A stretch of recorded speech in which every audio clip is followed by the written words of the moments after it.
ನಮಸ್ಕಾರ ಸ್ನೇಹಿತರೆ, ನಿಮ್ಮೆಲ್ಲರಿಗೂ SR ಟಿವಿ ಕನ್ನಡ ಚಾನೆಲ್ಗೆ ಸ್ವಾಗತ. ಒಂದಾನೊಂದು ಕಾಲದಲ್ಲಿ ಆಂಧ್ರ ಪ್ರದೇಶ ರಾಜ್ಯದ ಬೆಜವಾಡ ಜಿಲ್ಲೆಯಲ್ಲಿನ ಚಿಂತಾಮಣಿ ಕಾಲೋನಿಯನ್ನು ನೋಡಲು ಭಕ್ತರು ನಡಿಗೆ ಹೋಗುತ್ತಿದ್ದರು. 18 ಕೈಗಳಿಂದ, ಕೆಂಪಾದ ದೊಡ್ಡ ದೊಡ್ಡ ಕಣ್ಣುಗಳಿಂದ, ನಾಲಿಗೆಯನ್ನು ಉದ್ದಕ್ಕೆ ಚಾಚಿಕೊಂಡು, ಒಂದು ಕೈಯಲ್ಲಿ ತಲೆಯನ್ನು ಹಿಡಿದುಕೊಂಡು, ಕೊರಳಲ್ಲಿ ಕಪಾಲ ಹಾರವನ್ನು ಧರಿಸಿ ಅತಿ ಭಯಂಕರವಾಗಿ ಕಾಳಿ ಮಾತೆ ಅಲ್ಲಿ ನೆಲೆಸಿದ್ದರು. ಆ ರೂಪವನ್ನು ನೋಡಲು ಸಾಧ್ಯವಾಗದೆ ಭಕ್ತರು ಹೆದರುತ್ತಿದ್ದರು. ಆ ಸ್ಥಳಕ್ಕೆ ಹೋಗುವ ಸಾಹಸವೂ ಸಹ ಯಾರೂ ಮಾಡುತ್ತಿರಲಿಲ್ಲ. ಆ ದೇವಿಯು ಬಲಿ ಸಹ ಕೋರುತ್ತಿದ್ದರಂತೆ. ಅಂತಹ ಉಗ್ರ ರೂಪದಲ್ಲಿದ್ದ ದೇವಿಯನ್ನು ಯಾವ ರೀತಿ ಶಾಂತಗೊಳಿಸಲು ಸಾಧ್ಯವಾಯಿತು? ಕಾಳಿ ಮಾತೆಯನ್ನು ಕನಕ ದುರ್ಗಮ್ಮಳಂತೆ ಯಾವ ರೀತಿ ಬದಲಾಯಿಸಿದರು? ಹಲವಾರು ಜನರಿಗೆ ತಿಳಿಯದಂತಹ ಈ ಕಥೆಯನ್ನು ಈಗ ನಿಮ್ಮೊಂದಿಗೆ ಹಂಚಿಕೊಳ್ಳುತ್ತೇನೆ. ಆದರೆ ಅದಕ್ಕೂ ಮುಂಚೆ ನೀವಿನ್ನೂ ನಮ್ಮ ಚಾನೆಲ್ ಅನ್ನು ಸಬ್ಸ್ಕ್ರೈಬ್ ಮಾಡ್ಕೊಂಡಿಲ್ಲ ಅಂದ್ರೆ ಖಂಡಿತ ಈಗಲೇ ಸಬ್ಸ್ಕ್ರೈಬ್ ಮಾಡ್ಕೊಳ್ಳಿ. 5-6 ಶತಾಬ್ದಗಳವರೆಗೂ ಕೂಡ ಆಂಧ್ರ ಪ್ರದೇಶದ ವಿಜಯವಾಡ ಇಂದ್ರಕಿಲಾದ್ರಿಯ ಮೇಲೆ ದೇವಾಲಯವೇ ಇರಲಿಲ್ಲ. ಅಮ್ಮನವರು ಆಗ ಒಂದು ದೊಡ್ಡ ಬಂಡೆಕಲ್ಲಿನ ಮೇಲೆ ಉಗ್ರ ರೂಪದಲ್ಲಿ ಚಿಂತಾಮಣಿ ಕಾಳಿ ಎಂಬ ಹೆಸರಿನಿಂದ ನೆಲೆಸಿದ್ದರು. ಆ ಉಗ್ರ ಸ್ವರೂಪವನ್ನು ನೋಡುವ ಶಕ್ತಿ ಸಾಮಾನ್ಯವಾದ ಭಕ್ತರಿಗಿರಲಿಲ್ಲ. ಅಂದಿನ ಸಮಯದಲ್ಲಿ ಅಮ್ಮನವರು ಬಲಿ ಕೋರುತ್ತಿದ್ದರಂತೆ. ಸಂಜೆಯಾಗುತ್ತಿದ್ದಂತೆ ದೇವಿ ಗ್ರಾಮದೊಳಗೆ ಪ್ರವೇಶಿಸುತ್ತಿದ್ದರಂತೆ. ಗಲಗಲ ಬಳೆಗಳು ಹಾಗೂ ಗೆಜ್ಜೆ ಶಬ್ದ ಮಾಡುತ್ತಾ ಕತ್ತಲಿನಲ್ಲಿ ನಡೆದಾಡುತ್ತಿದ್ದರಂತೆ. ಸಂಜೆ 6 ಗಂಟೆ ದಾಟಿತೆಂದರೆ ಆ ಗ್ರಾಮದ ವಾಸಿಗಳೆಲ್ಲರೂ ಮನೆಯಿಂದ ಹೊರಬರುತ್ತಿರಲಿಲ್ಲವಂತೆ. ಅಂದಿನ ಸಮಯದಲ್ಲಿ ಮಾಧವವರ್ಮ ಎಂಬ ರಾಜ ವಿಜಯವಾಡ ಸಾಮ್ರಾಜ್ಯವನ್ನು ಪಾಲಿಸುತ್ತಿದ್ದರು. ಆತನಿಗೆ ಅಮ್ಮನವರೆಂದರೆ ಅತಿಯಾದ ಭಕ್ತಿ ಇತ್ತು. ಆತ ರಾಜ್ಯವನ್ನು ಎಷ್ಟೋ ಧರ್ಮಬದ್ಧವಾಗಿ ಪಾಲಿಸುತ್ತಿದ್ದ. ಅವನಿಗೆ ಸಂತಾನವಿಲ್ಲದ ಕಾರಣ ಪ್ರತಿದಿನ ಅಮ್ಮನವರ ದರ್ಶನ ಪಡೆದು ಅವರಿಗೆ ಅನೇಕ ರೀತಿಯಾದ ಪೂಜೆಗಳನ್ನು ಮಾಡುತ್ತಿದ್ದ. ಅಮ್ಮನವರ ಆಶೀರ್ವಾದದಿಂದ ಆ ರಾಜನಿಗೆ ಒಬ್ಬ ಕುಮಾರ ಜನಿಸಿದ. ಇದೆಲ್ಲವೂ ಕಾಳಿ ಮಾತೆಯ ಅನುಗ್ರಹವಾದ್ದರಿಂದ ಅಮ್ಮನವರಿಗೆ ಒಂದು ಆಲಯ ನಿರ್ಮಿಸಿದ ರಾಜ. ಕಾಲಕ್ರಮೇಣ ಆ ಮಗು ಬೆಳೆದು ಯುವಕನಾದ. ಒಂದು ದಿನ ಆ ಯುವರಾಜ ಒಂದು ಹೊಸ ಕುದುರೆಯನ್ನು ಅವನ ರಥಕ್ಕೆ ಕಟ್ಟಿಕೊಂಡು ಸವಾರಿ ಮಾಡಲು ಇಂದ್ರಕಿಲಾದ್ರಿಯ ಕಡೆ ಹೊರಟ. ಆ ರೀತಿ ಸವಾರಿ ಮಾಡುತ್ತಾ ಮಾಡುತ್ತಾ ಸಮಯ ಕಳೆದಿದ್ದೇ ಅವನಿಗೆ ತಿಳಿಯಲಿಲ್ಲ. ಸಂಜೆಯಾಗಿ ಹೋಯಿತು. ಅದೇ ಸಮಯದಲ್ಲಿ ಬೆಟ್ಟದ ಮೇಲೆ ಒಬ್ಬ ಬಡ ಮಹಿಳೆ ಅವಳ ಮಗುವಿನ ಹಸಿವನ್ನು ನೀಗಿಸಲು ಹುಣಸೆ ಎಲೆಗಳು ಮತ್ತು ಕಾಯಿಗಳನ್ನು ಕೀಳುತ್ತಿದ್ದಳು. ಕತ್ತಲಾದರೆ ಅಮ್ಮನವರು ಬಂದು ಬಿಡುತ್ತಾರೆಂದು ಹೆದರಿ ಬೇಗನೆ ಎಲೆಗಳನ್ನು ಕಿತ್ತುಕೊಂಡು ಮಗನನ್ನು ಕರೆದುಕೊಂಡು ದರದರನೆ ಬೆಟ್ಟ ಇಳಿದು ಬರುತ್ತಿದ್ದಳು. ಯುವರಾಜನೂ ಸಹ ಅಮ್ಮನವರು ಬರುವ ಸಮಯ ಹತ್ತಿರವಾಯಿತೆಂದು ಹೆದರಿ ರಥದ ವೇಗವನ್ನು ಹೆಚ್ಚಿಸಿದ. ಆ ರಥದ ವೇಗಕ್ಕೆ ದಾರಿಯೆಲ್ಲವೂ ಧೂಳೆದ್ದು ಮುಂದೇನಿದೆ ಎಂದು ಸಹ ಕಾಣಿಸುತ್ತಿರಲಿಲ್ಲ.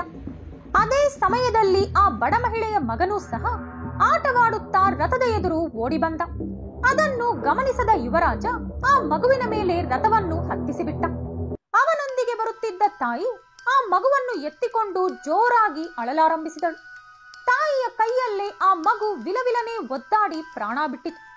ಆ ತಾಯಿ ಕಣ್ಣೀರಾಕುತ್ತಾ ಮಗನ ದೇಹವನ್ನು ಎತ್ತಿಕೊಂಡು ಆ ಪ್ರಾಂತ್ಯದ ರಾಜನಾದ ಮಾಧವವರ್ಮನ ಕೋಟೆಗೆ ತಲುಪಿ ಅಲ್ಲಿರುವಂತಹ ಧರ್ಮಗಂಟೆಯನ್ನು ಜೋರಾಗಿ ಒಡೆಯಲಾರಂಭಿಸಿದಳು. ಯಾರಿಗೋ ಆಪತ್ತು ಬಂದಿರಬೇಕೆಂದು ಮಾಧವವರ್ಮ ಓಡೋಡಿ ಆ ಜಾಗಕ್ಕೆ ಬಂದ. ಆ ತಾಯಿಯ ವೇದನೆಯನ್ನು ರಾಜನಿಂದ ನೋಡಲು ಸಾಧ್ಯವಾಗಲಿಲ್ಲ. ಅವನು ಆ ಮಹಿಳೆಯೊಂದಿಗೆ, ಅಮ್ಮ, ನಿನ್ನ ಮಗನ ಸಾವಿಗೆ ಕಾರಣನಾದವನು ಯಾರೇ ಆಗಿರಲಿ, ನಾಳೆ ಸಂಜೆಯೊಳಗೆ ಅವನ ಶಿರಚ್ಛೇದನೆಯಾಗುತ್ತದೆ ಎಂದು ಭಾಷೆ ಕೊಟ್ಟ. ಆದರೆ ರಾಜನಿಗೆ ತಿಳಿಯದಿರುವ ವಿಷಯವೇನೆಂದರೆ ಆ ಮಗುವಿನ ಪ್ರಾಣ ತೆಗೆದವನು ಅವನ ಮಗನೇ ಎಂಬುದು. ಸೇವಕರನ್ನು ಕರೆಸಿ ವಿಚಾರಣೆ ನಡೆಸಿದ ನಂತರ ನಡೆದ ವಿಷಯವೆಲ್ಲ ರಾಜನಿಗೆ ತಿಳಿಯಿತು. ಆದರೆ ಧರ್ಮಾತ್ಮನಾದ ರಾಜ ನನ್ನ ಏಕೈಕ ಸಂತಾನವಾದರೂ ತಪ್ಪು ಮಾಡಿದ ಮೇಲೆ ಶಿಕ್ಷೆ ಅನುಭವಿಸಲೇಬೇಕು ಎಂದು ಮಗನನ್ನು ಕರೆಸಿದ.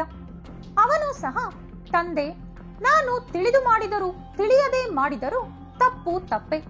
ಅದಕ್ಕಾಗಿ ನೀವು ಯಾವುದೇ ಶಿಕ್ಷೆ ವಿಧಿಸಿದರೂ ನಾನು ಸಂತೋಷವಾಗಿ ಸ್ವೀಕರಿಸುತ್ತೇನೆ ಎಂದು ಹೇಳಿದ. ಮಂತ್ರಿಗಳು, ಪ್ರಜೆಗಳು, ಸೈನಿಕರು ಯಾರೆಷ್ಟೇ ಬೇಡವೆಂದರೂ ರಾಜ ಕೇಳಲಿಲ್ಲ.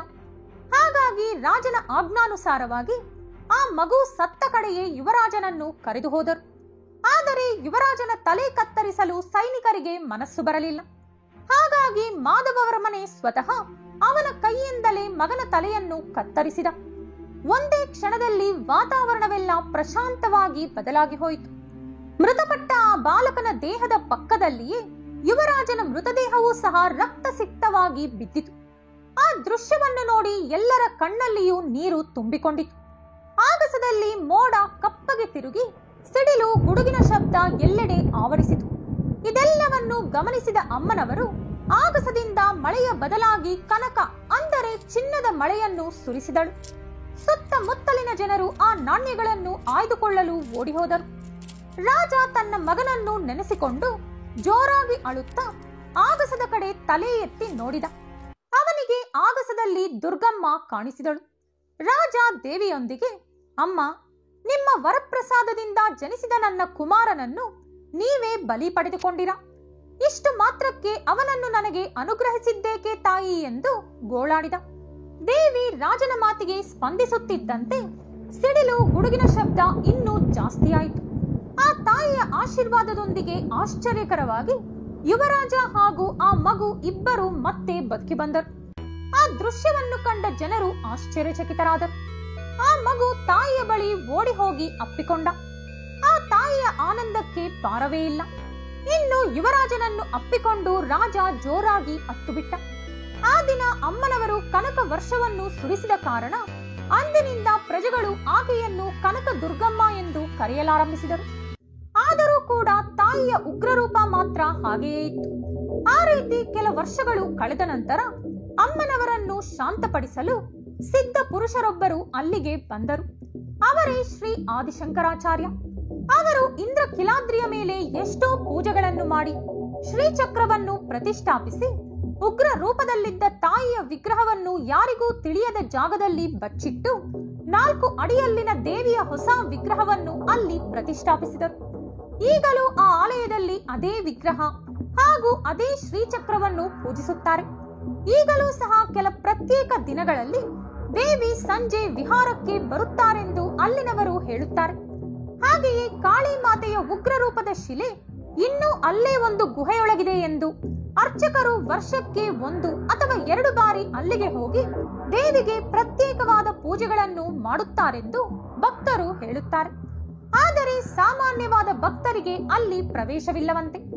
ಇದೇ ಸ್ನೇಹಿತರೆ, ಕಾಳಿ ಮಾತೆ ಕನಕ ದುರ್ಗಮ್ಮಳಾದ ಕತೆ. ಈ ವಿಡಿಯೋ ನಿಮಗಿಷ್ಟವಾದಲ್ಲಿ ಲೈಕ್ ಹಾಗೂ ಶೇರ್ ಮಾಡಿ.